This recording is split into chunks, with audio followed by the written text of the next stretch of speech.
Clark County Today is presented by Connell Real Estate. Hire an agent, get a team. Learn more by visiting connellrealestate.com. Hey everyone, Jacob Granneman here with the Tuesday evening update from Clark County Today.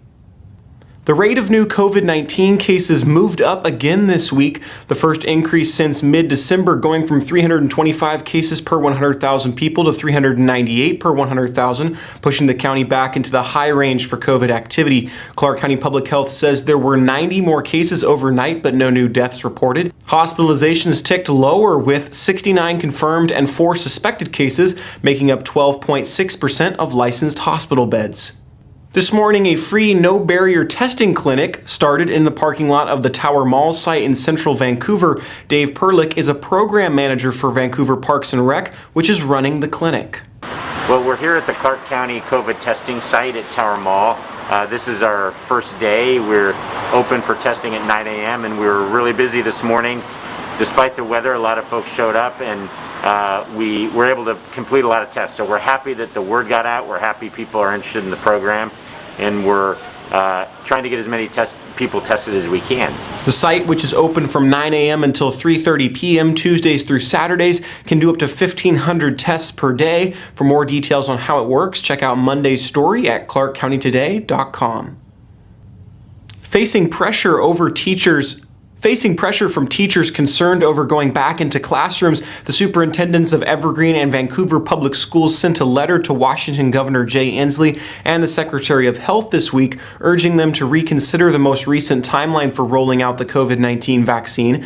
Teachers over 50 years old could receive the vaccines as soon as next month, but those under 50 wouldn't qualify until April. The superintendent said all the school staff should qualify as soon as possible in order to safely get students back into classrooms. Battleground School Superintendent Mark Ross said school nurses could help to distribute the vaccine, and they have offered their facility to conduct mass vaccination clinics. The governor's office has not yet responded to the letter. To read more, visit clarkcountytoday.com.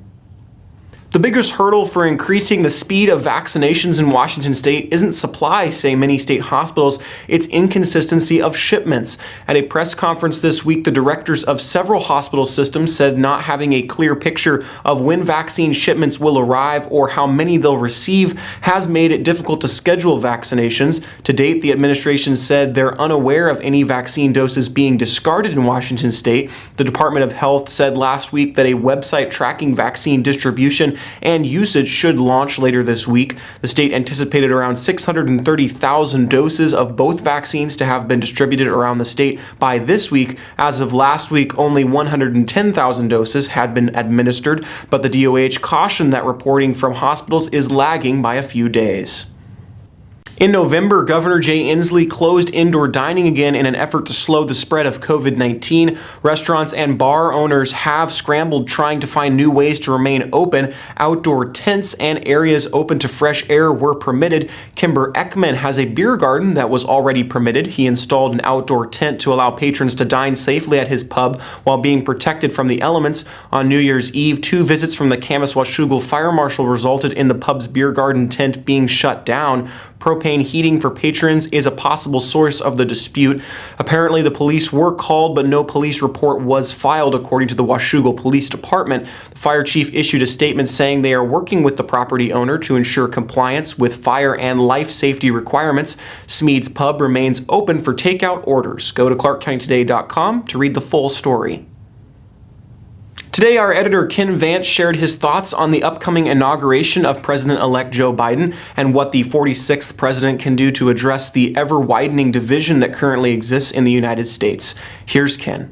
In just 8 days, Joe Biden will be sworn in as our 46th president. Despite the fact that I'm a self-proclaimed conservative, I want to make it clear, Joe Biden will be my president. That's how this works. I wish every inauguration featured Ronald Reagan taking the oath of office, but that's not reality. I'm putting my hope and faith in our next president to stand up. That's partly because I have no alternative, but it's also partly due to something he's repeated several times. I pledge to be a president who seeks not to divide, but unify, who doesn't see red states and blue states, only sees the United States. Biden said that many times. I can't think of a time in my lifetime when we needed a president to unify our country more than we need Biden to right now.